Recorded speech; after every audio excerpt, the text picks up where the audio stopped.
Saya baru Bu Mayar. Ya, silakan Bu Oksi. Assalamualaikum warahmatullahi wabarakatuh. Waalaikumsalam. Waalaikumsalam. Waalaikumsalam. Warahmatullahi wabarakatuh. Selamat pagi.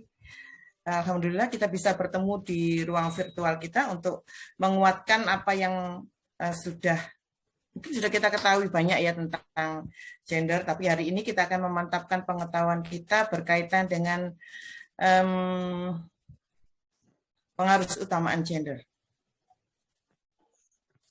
Hari ini akan ada dua pemateri yang akan berbicara, teman-teman ya. Yang pertama Pak Ramanu dan akan dilanjutkan dengan Bu Maya. Semuanya membahas tentang bagaimana pengaruh utamaan gender dalam proses pembelajaran. Sebagai dasar kita makin memahami bahwa memang ini adalah sebuah PR besar bagi dunia pendidikan, PR besar bagi kita sebagai guru, calon guru gitu ya, untuk membuat kita jadi aware dengan problematika gender yang ternyata masih begitu banyak terjadi. Jadi kita akan mencoba untuk memahami apa dasarnya, mengapa kita harus melakukan pengaruh utamaan gender, dan problematika apa sih sebetulnya yang terjadi terkait dengan dunia pendidikan ini. Baik, terima kasih. Kita akan segera mengawali kegiatan. Kita awali dengan Pak Ramanu. Monggo Pak Ramanu. Ya, terima kasih Bu Kajur. Sebentar.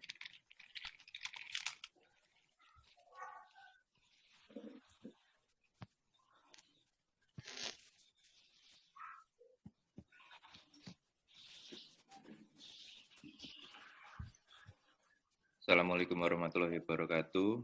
Waalaikumsalam. Waalaikumsalam. Selamat pagi, salam sejahtera untuk kita sekalian. Terima kasih Bapak Ibu sekalian. Pagi hari ini sesuai dengan yang disampaikan Bu Kajur, Bu Oksiana tadi, bahwa sambil saya share screen. Kita akan menyampaikan dan berdiskusi beberapa hal yang berkaitan dengan yang ambil judul sebagai kebijakan gender dalam pendidikan. Sebagai pengantar tadi sudah disampaikan di Oksiana bahwa persoalan gender bagaimana yang kita ketahui ternyata sampai ini hari masih merupakan isu yang relevan untuk dibicarakan. Bahkan kalau menurut saya, ini bukan sebagai sebuah isu, tapi memang sebagai sebuah fenomena. Memang kenyataan di negara kita bahwa bicara tentang gender, bicara tentang dalam tanda kutip diskriminasi antara laki-laki dan perempuan. Sampai ini hari belum tuntas, belum selesai, masih menyisakan beragam persoalan. Nah, ambil contoh misalkan sekarang saja, ini kalau sesuai dengan rentetan waktu yang sekarang, ambil contoh bagaimana dengan dan mati dan lain sebagainya. Nah, sesungguhnya itu menunjukkan beberapa persoalan gender yang tadi saya katakan timbul. Maka dalam pembicaraan kita pagi hari ini, kita coba untuk mengangkat bagaimana sesungguhnya kebijakan gender dalam pendidikan. Dalam artian, kita bisa munculkan satu pertanyaan besar, apakah kebijakan tadi sudah pro gender? Apakah kebijakan tadi sudah sejalan dengan isu untuk pengentasan isu-isu gender, atau malah sebaliknya, kebijakan yang berlangsung, kebijakan yang sudah berlaku justru dapat menumbuh suburkan bias gender. Nah, sebelum lebih lanjut, kita coba samakan persepsi sedikit tentang kebijakan. Artinya kalau saya menyebutkan kata kebijakan, sesungguhnya apa yang dikehendaki, apa yang dimaksud dengan kebijakan. Ternyata kalau boleh saya sebut di awal, bahwa yang dinamakan dengan kebijakan, sesungguhnya itu memiliki dimensi yang lebih luas dibandingkan dengan hukum. Kebijakan mempunyai pengertian, mempunyai skop, mempunyai cakupan yang lebih luas kalau dibandingkan dengan hukum. Yang dimaksud dengan kebijakan tentu kita mesti mengingat cabang-cabang kekuasaan negara. Bahwa kalau kita cermati di negara kita ini kan memiliki 3 pilar. Kita memiliki 3 cabang kekuasaan. Legislatif, kemudian eksekutif, kemudian juga yang ketiga adalah yudikatif. Masing-masing cabang kekuasaan tadi bekerja. Masing-masing dari cabang kekuasaan tadi menghasilkan produk-produk. Dan kebijakan itu adalah lekat dari produk yang dikeluarkan oleh cabang eksekutif.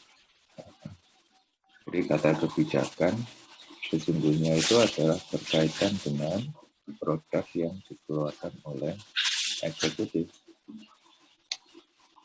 Nah, eksekutif itu sesungguhnya means apa? Eksekutif itu sesungguhnya disebut apa? Ternyata eksekutif itu kan tidak merujuk pada suatu subjek yang tegas, tapi merujuk pada fungsi yang dikatakan oleh Prof. Philippus saja. Eksekutif itu mencerminkan fungsi dan tidak semata-mata subjeknya atau pelakunya. Nah, fungsinya apa eksekutif? Fungsinya eksekutif itu adalah untuk mewujudkan tujuan negara. Tujuan negara sendiri kan secara eksplisit tersirat dalam pembukaan Undang-Undang Dasar. Lebih tersuratnya dalam beberapa alinea. Alinea ketiga, alinea ke-4 pembukaan Undang-Undang Dasar 1945. Maksudnya. Nah, siapapun juga orangnya yang mempunyai peranan, yang mempunyai fungsi untuk mewujudkan tujuan negara, maka dialah yang disebut sebagai eksekutif.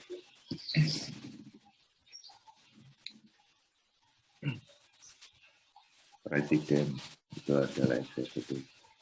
Karena dia punya peranan untuk mewujudkan tujuan negara. Kemudian lagi pemerintah, baik pemerintah pusat maupun pemerintah daerah, itu adalah eksekutif. Sampai dalam kaitan dengan kita, guru itu adalah eksekutif. Kenapa? Karena salah satu tujuan negara itu adalah mencerdaskan kehidupan bangsa. Bahwa siapapun juga yang mempunyai fungsi untuk mencerdaskan kehidupan bangsa, maka dialah yang dikualifikasikan sebagai eksekutif. Nah, guru kan pekerjaannya mencerdaskan kehidupan bangsa. Itu secara tegas digaris baik dalam Undang-Undang Guru, kemudian lagi juga dalam peraturan menteri dan lain sebagainya. Disebutkan bahwa guru itu merupakan salah satu aktor yang mempunyai peranan untuk mencerdaskan kehidupan bangsa.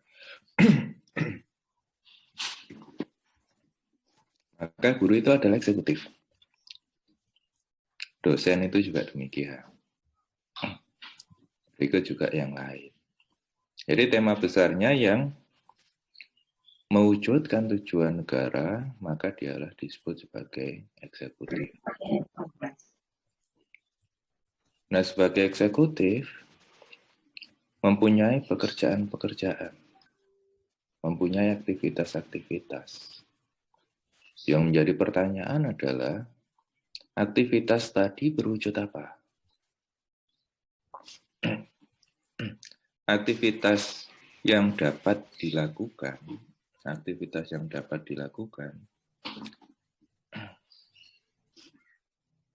sesungguhnya itu kalau digaris dapat berwujud tiga.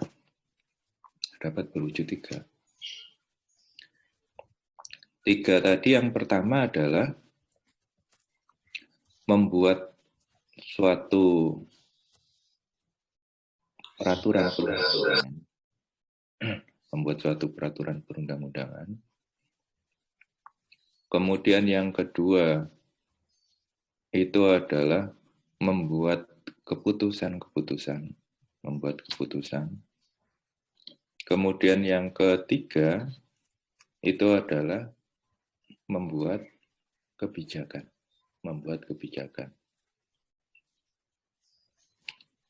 Kalau dua di awal yang saya sebut, membuat peraturan perundangan, termasuk juga membuat keputusan-keputusan, sumbernya tegas.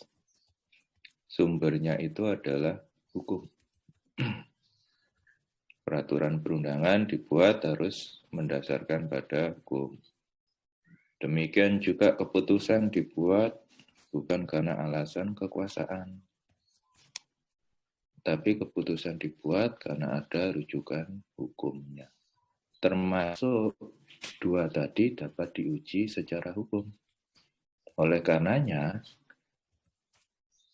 ketika terjadi dalam tanda kutip kerugian, baik yang diakibatkan oleh terbitnya peraturan perundang-undangan, termasuk juga terbitnya suatu keputusan, itu dapat diuji di pengadilan, forumnya melalui hukum sebagai alat analisanya. Nah, sementara kebijakan adalah tindakan yang dikeluarkan dengan dasar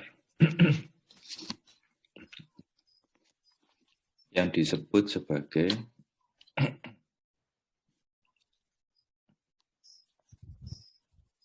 res bilit namanya. Jadi suatu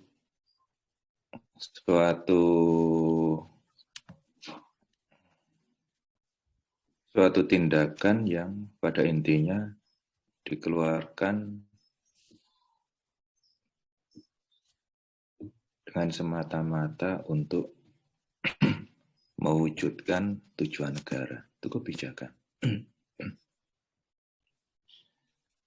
Meskipun toh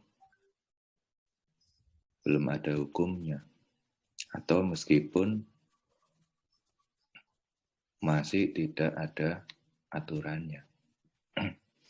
Jadi kebijakan boleh dikeluarkan atas nama mewujudkan tujuan negara, meskipun toh hukumnya belum ada. Nah, ini yang saya katakan, kebijakan memiliki dimensi yang lebih luas kalau dibandingkan dengan hukum. Kalau hukum kaku, harus ada naskah tertulisnya dan lain sebagainya. Kalau kebijakan tidak. Prinsipnya segala sesuatu yang dirasa penting demi untuk mewujudkan tujuan negara, maka kebijakan dapat diambil. Nah, itu kata kebijakan. Nah, kembali pada judul. Kebijakan gender dalam pendidikan. Kita coba mencermati sejauh mana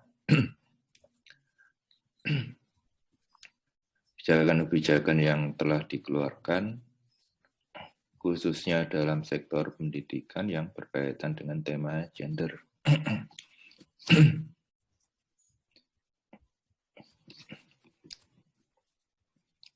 Nah, ini yang saya sebut tentang beberapa pengaturan gender di negara kita. dinamika gender dalam hukum di Indonesia. Jadi kata gender tadi ternyata bukan sesuatu dalam tanda kutip yang sifatnya masih sebagai sebuah diskursus saja. Bukan sebagai suatu perdebatan saja antara relevan atau tidak untuk diterapkan di negara kita.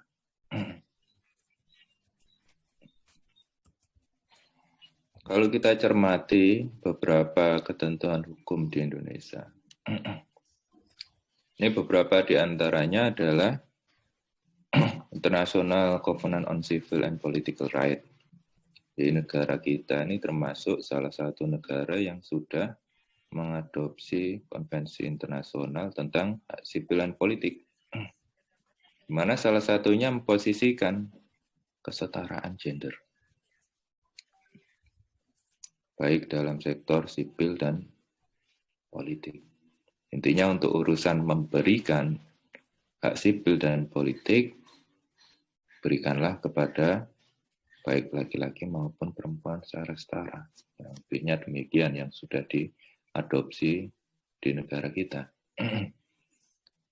Kemudian lagi ditambah, juga sudah meratifikasi Convention on the Elimination of All Form Discrimination Against Women. Konvensi tentang pengeliminasian, penghapusan kekerasan terhadap perempuan. Pada intinya di dalamnya bicara tentang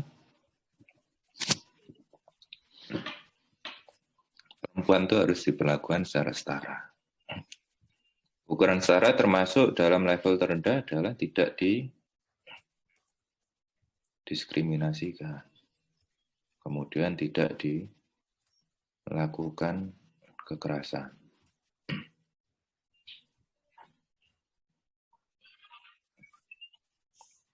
Kemudian juga melalui pembaruan dalam beberapa peraturan perundang-undangan. Jadi kalau kita cermati ribuan peraturan perundang-undangan di negara kita, ternyata beberapa di antaranya secara khusus itu memang bicara tentang bagaimana kesetaraan laki dan perempuan. Contohnya misalkan, di Indonesia ini sudah mengeluarkan undang-undang yang kita kenal dengan sebutan Undang-Undang Anti Kekerasan dalam Rumah Tangga. Poin penting apa yang dapat kita ambil di dalamnya? Yaitu adalah bicara mengenai kekerasan. Kalau dalam Undang-Undang KDRT, kekerasan itu bisa berwujud 3. Kekerasan fisik, kekerasan psikis, kemudian lagi kekerasan seksual. Terhadap 3 hal kekerasan tadi, itu merupakan larangan yang dilakukan dalam lingkup rumah tangga.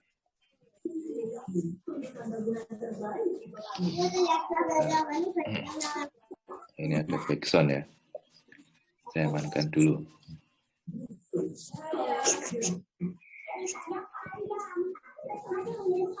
Saya cari sumber suaranya.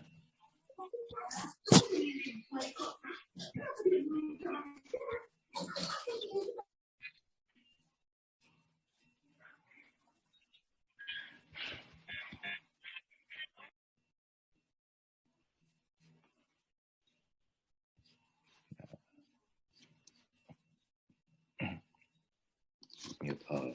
Oke.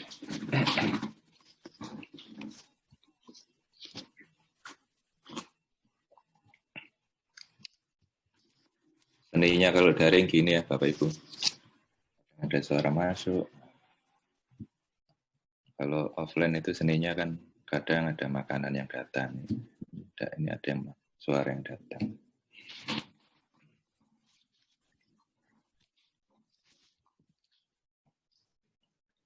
Undang-undang apa tadi? ADRT.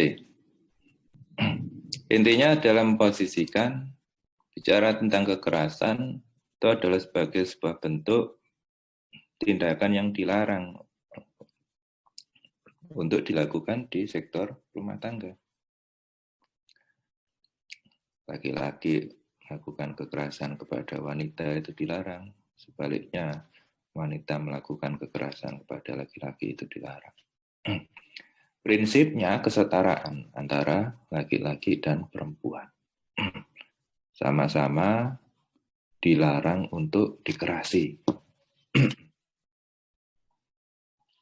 Kemudian juga beberapa hal yang lain, misalkan dalam undang-undang pemilu, posisi antara laki-laki dan perempuan semakin dalam tanda kutip setara haknya. Ukuran setara itu apa? Ini bahkan di negara kita bicara tentang kesetaraan gender dalam urusan politik, bahwa porsi suara wanita itu harus mendapatkan jatah 30%. Jadi 30-nya itu adalah wilayah yang ditarung bebaskan oleh kaum perempuan. Nah, sisanya yang 70-nya itu adalah ditarung bebaskan oleh kaum laki-laki. Jadi prinsipnya dalam beragam peraturan perundangan telah diatur sebegitu detailnya tentang bagaimana mewujudkan kesetaraan antara laki-laki dan perempuan. Kemudian lagi pembentukan putusan pengadilan. Melalui pembentukan putusan pengadilan. Ini kalau kita cermati bahwa pengadilan baik Mahkamah Agung maupun juga Mahkamah Konstitusi, kalau kita cermati beberapa putusan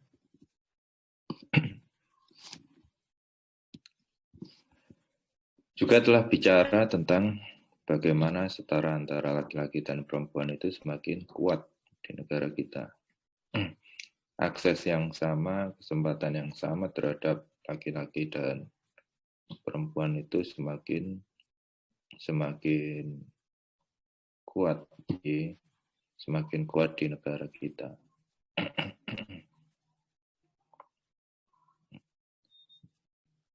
Nah, ambil contoh bicara tentang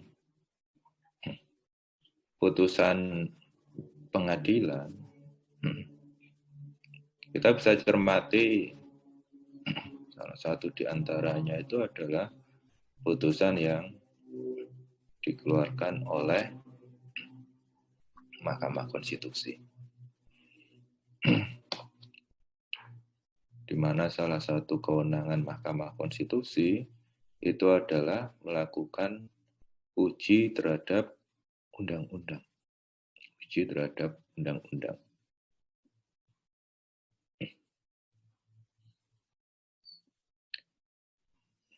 Nah, Mahkamah Konstitusi ternyata pernah melakukan uji undang-undang yang hasilnya itu adalah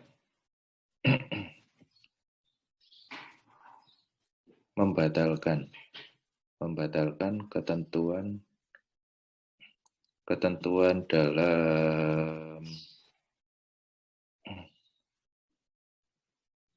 dalam undang-undang ini.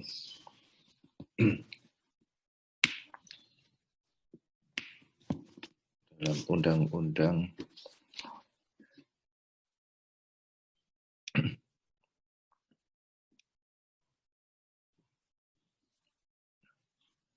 Ketenagakerjaan dalam Undang-Undang Ketenagakerjaan. Yang lama, yang sebelum diberlakukan Undang-Undang Cipta Kerja. Undang-Undang 13 tahun 2003. Yang dibatalkan beberapa di antaranya itu adalah bicara tentang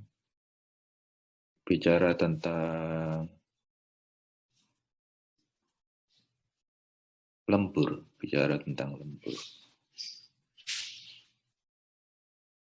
Intinya dalam undang-undang disebutkan bahwa yang namanya lembur atau bekerja extra time, ada waktu lebih yang harus dikerjakan gitu ya kepada karyawan. Lembur tadi dalam undang-undang disebutkan dapat diberikan.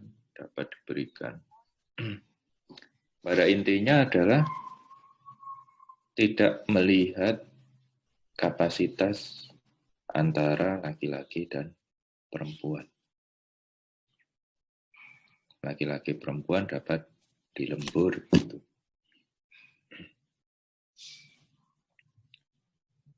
Kalau laki-laki misalkan lembur sampai malam, dalam banyak hal tidak masalah. Nah, yang wanita bisa jadi masalah. Maka dengan semangat kesetaraan tadi, ini juga lantas kemudian dibatalkan oleh Mahkamah Konstitusi.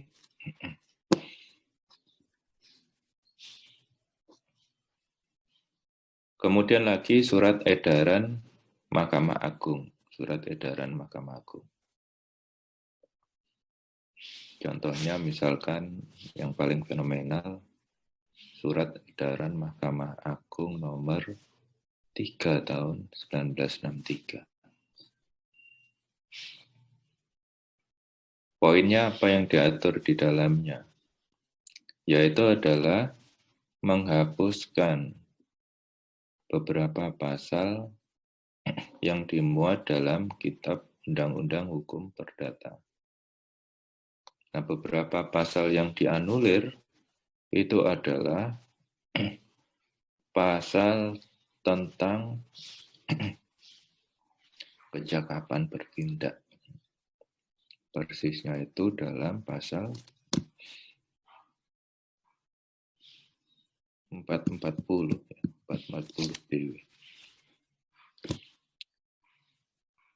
Intinya disebutkan dalam pasal bahwa yang namanya perempuan, ini tegas disebutkan, yang namanya perempuan kalau sudah terikat dalam sebuah hubungan perkawinan, maka perempuan tadi dilarang atau tidak cakap. Dilarang untuk melakukan perbuatan hukum.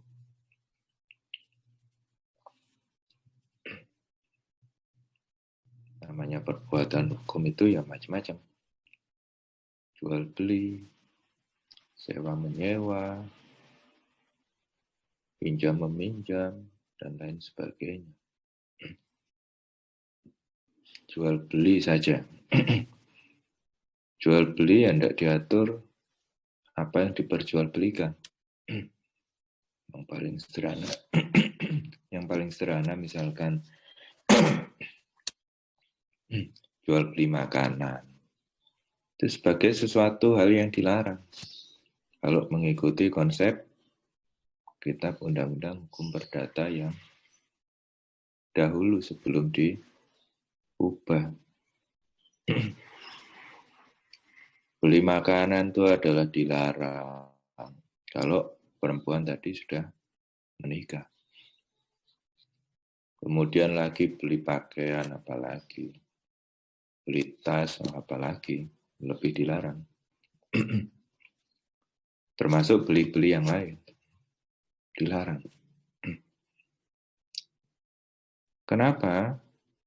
Karena dipandang bahwa perempuan yang sudah terikat dalam hubungan perkawinan untuk bisa melakukan perbuatan hukum itu harus dengan adanya izin dari suami.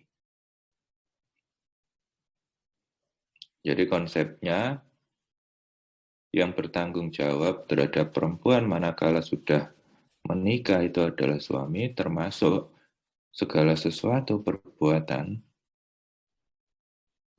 yang dilakukan oleh perempuan itu diwakili oleh suami.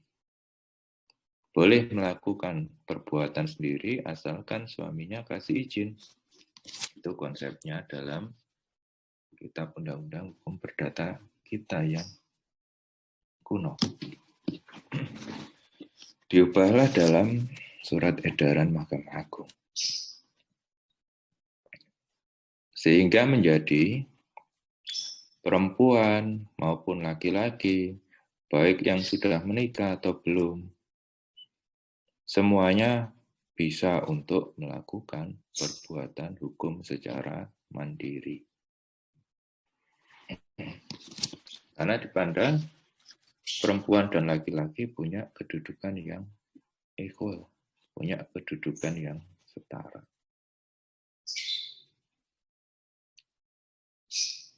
Jadi kalau kita cermati, poinnya adalah bicara tentang hukum di negara kita. Ternyata sedikit banyak telah mengadopsi dan sekaligus juga telah membuat satu aturan yang sifatnya itu adalah dalam tanda kutip mendukung ke arah anti diskriminasi gender. Perempuan dan laki-laki dianggap punya kesempatan yang sama. Perihal sejauh mana kesempatan yang sama, ternyata juga negara kita masih mempedomani Pancasila dengan baik. Artinya ukuran sama ya tidak begitu dalam tanda kutip radikal gitu ya. Pokoknya semuanya harus sama gitu. Atau bukan juga diartikan bahwa yang namanya perlindungan gender itu adalah semata-mata perlindungan terhadap perempuan. Tapi esensinya adalah bicara tentang gender yang dikonstruksikan oleh hukum di negara kita itu adalah perwujudan hubungan yang setara antara laki-laki dan perempuan sesuai dengan kodratnya. Jadi memang kalaupun kodratnya bisa melakukan hal yang sama, maka itu harus diberikan. Tapi kalau secara kodrati tidak bisa melakukan hal yang sama, yaitu memang secara lahiriah mesti harus berbeda. Ini yang banyak saya sampaikan. Bicara tentang gender, bukan berarti misalnya kalau laki-laki bisa menjadi imam, perempuan juga bisa menjadi imam atas laki-laki. Nah, ini kan bisa-bisa nyalahi kodrat begitu ya. Kemudian lagi kalau laki-laki bisa naik tiang listrik, nah, perempuan juga mesti bisa naik tiang listrik. Kalau dipaksakan ya bisa kacau. Jadi prinsipnya yang dibangun di negara kita tetap mendasarkan pada nilai Pancasila. bagaimana konsep ketuhanan, dan lain sebagainya, sampai keadilan sosial. Sehingga ya tidak secara ekstrim yang namanya sama, semuanya harus seragam. Kalau kita cermati perkembangan pemikiran gender sendiri, urusan sama, ini kan macam-macam sesuai dengan konteks dan lokusnya, sesuai dengan negaranya, termasuk juga sesuai dengan waktunya. Kalau sudah pernah disampaikan bahwa yang namanya gender itu kan berangkat dari isu yang lahir dalam dunia industri, lahir dari pabrikan, yaitu intinya buruh perempuan menuntut kesetaraan dengan buruh laki. Jadi ukuran sama itu adalah dalam dimensi sektor ketenaga kerjaan pada awalnya dulu. Kemudian kan bergeser, urusan sama itu juga berkaitan dengan hak politik. Kemudian dan lain sebagainya. Nah, ini yang saya maksud bahwa yang dimaksud dengan kesetaraan itu bukan setara dalam beragam hal. Tapi ya tetap bergantung dari bagaimana kepribadian satu negara, dan lain sebagainya, sampai dengan bagaimana memang yang secara kodrati harusnya berbeda. Kalau laki-laki misalkan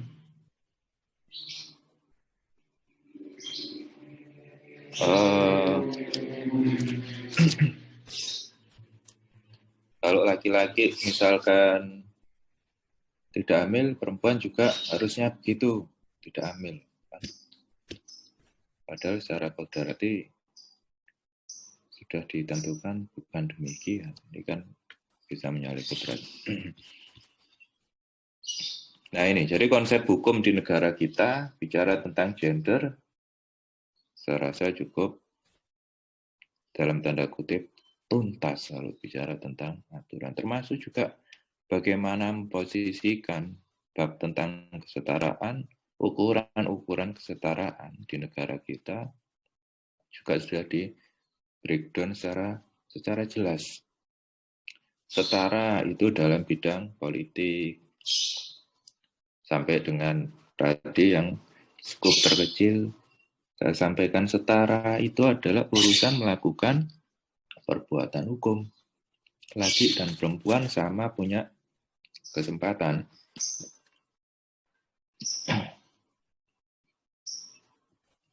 Nah, ini bicara tentang bagaimana konstruksi hukum bicara tentang gender di negara kita.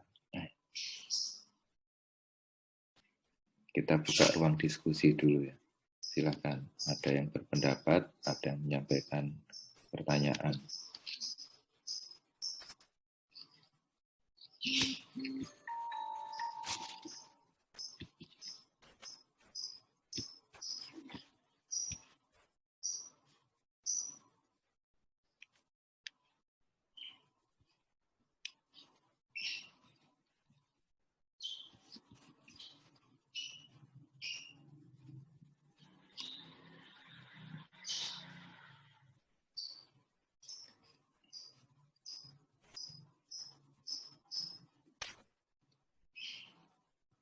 Silakan Bapak Ibu, atau mungkin punya pandangan yang berbeda.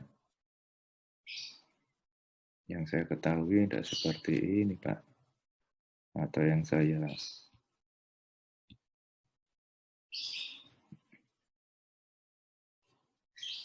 terima tidak seperti ini.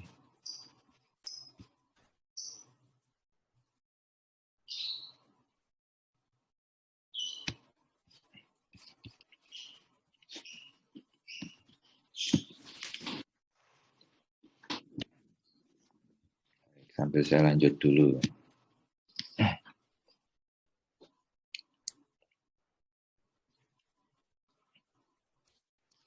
Nah ini, Kalau tadi saya sebutkan bahwa bicara tentang gender ternyata juga relevan dengan sektor pendidikan. Kita coba untuk mencermati kira-kira ada permasalahan apa dalam pendidikan sehingga mengangkat isu gender. Ini beberapa di antaranya kalau berasal dari hasil penelitian, kalau kita cermati dari pemberitaan, berkaitan dengan sektor pendidikan, terdapat perkawinan usia dini. Perkawinan usia dini.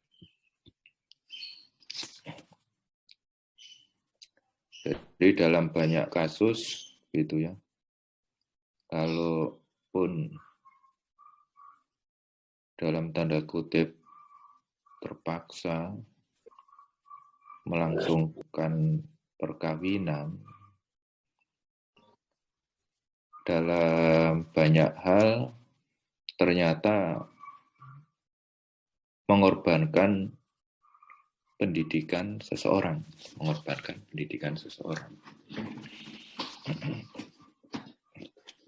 Jadi memang perkawinan ini persoalan hak asasi, artinya yang namanya kawin ini bukan sebagai hal yang dilarang. Tapi meskipun juga bukan sebagai hal yang dilarang,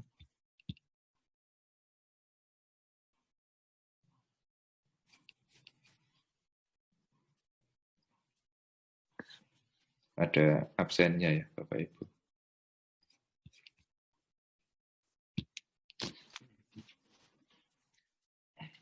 Meskipun bukan sebagai suatu hal yang dilarang, bahkan perkawinan itu juga persoalan hak asasi, kawin, kemudian mengembangkan keturunan, itu kan urusan hak asasi. Nah, tapi di sisi lain,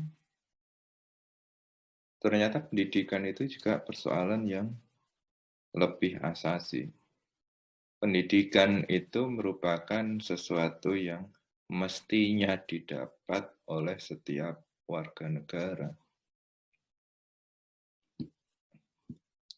Nah, dalam beberapa kasus, ternyata menunjukkan bahwa ketika seseorang tadi sudah melangsungkan perkawinan, di mana usianya tadi masih seharusnya sekolah, dengan melangsungkan perkawinan dalam beberapa kasus ternyata mengabaikan pendidikannya.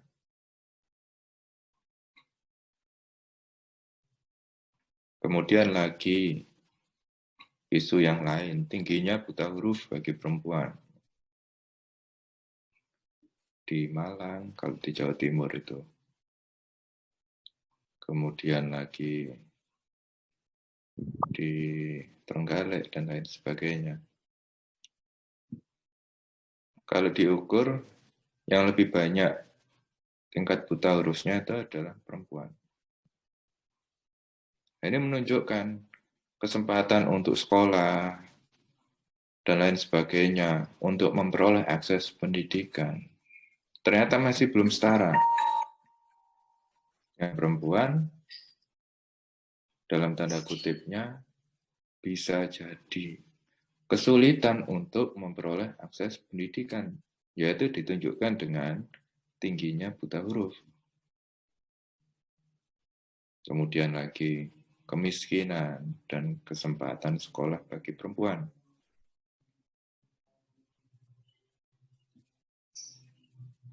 Ketika kondisi kekurangan dalam banyak hal, ternyata yang dikorbankan salah satu dalam tanda kutip kaum. Dan pada umumnya yang dikorbankan itu adalah perempuan. Sudahlah ya, yang perempuan tidak usah sekolah saja. Karena duitnya tidak cukup. Yang sekolah yang laki saja. Toh nanti kan perempuan kerjaannya kan juga di rumah. Nah, ini menunjukkan bahwa kesempatan untuk sekolah timpang. Apalagi ketika menderita kekurangan. Yang lagi yang lebih diutamakan kesempatannya untuk bisa sekolah. Kemudian lagi kurikulum dan materi yang sensitif terhadap gender. Dalam beberapa hal, misalkan dalam kurikulum, ini menunjukkan bahwa berperilaku yang setara, berperilaku yang tidak membedakan kesempatan antara laki dan perempuan. Itu belum cukup disampaikan dengan baik dalam suatu kurikulum. Termasuk juga turunannya, baik itu dalam bahan ajar, LKPD, dan lain sebagainya.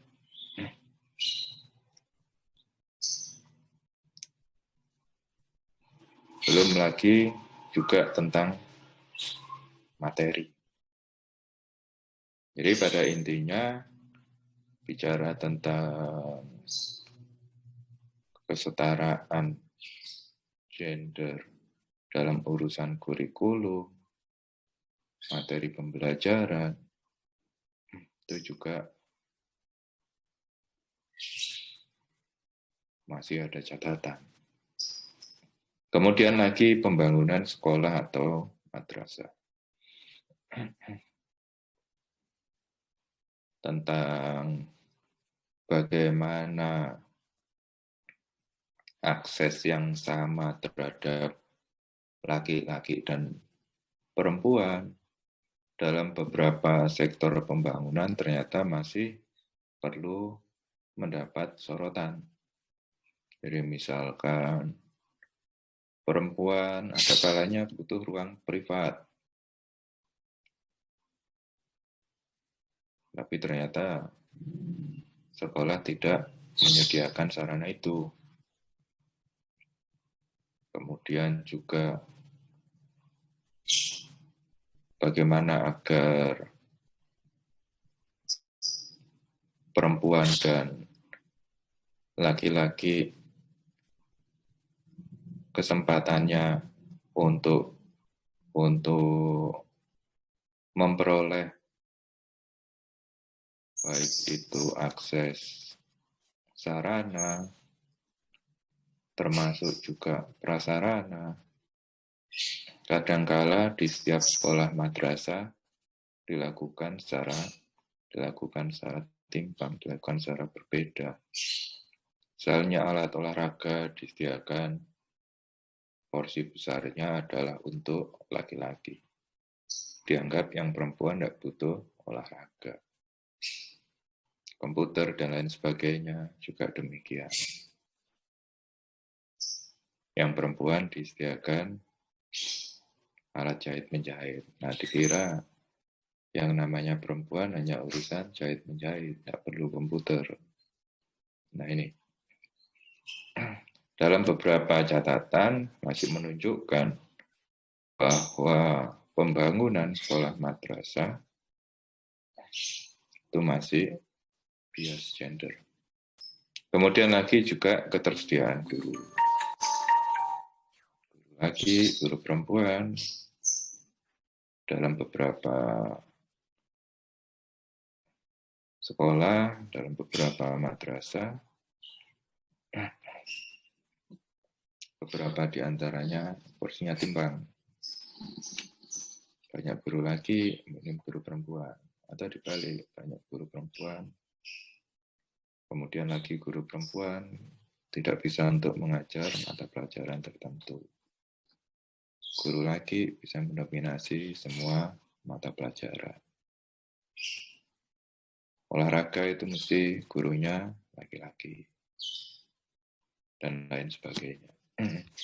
Ini beberapa isu gender dalam dunia pendidikan. Kalau saya tuliskan lagi, tempatnya nggak cukup karena ternyata juga beberapa hal lain sebagai bentuk kasus, sebagai bentuk isu gender dalam dunia pendidikan juga masih banyak kita temukan. Belum lagi yang terbaru, menteri itu sampai turun tangan, sampai pada akhirnya mengeluarkan peraturan menteri, begitu ya, 30 tahun 2021. Yang dilatar belakangi karena maraknya kekerasan seksual. Padahal di dunia yang dalam tanda kutip yang dianggap terhormat. Dunia pendidikan itu kan dianggap yang mulia. Tapi ternyata perilakunya jauh panggang dari api. Ternyata perilakunya ya dalam beberapa hal ya begitu itu. Nah, sampai pada akhirnya dibuatlah peraturan khusus yang mengatur tentang bagaimana pencegahan, termasuk juga bagaimana penindakan manakala terjadi tindakan kekerasan seksual. Adanya kekerasan seksual ini kalau menurut saya kan menunjukkan lemahnya kaum tertentu dan dominasi kaum yang lainnya.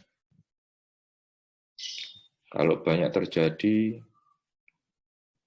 kekerasan seksual, korbannya itu adalah perempuan, maka menunjukkan sesungguhnya lemahnya kaum perempuan dan begitu semena-menanya kaum laki-laki.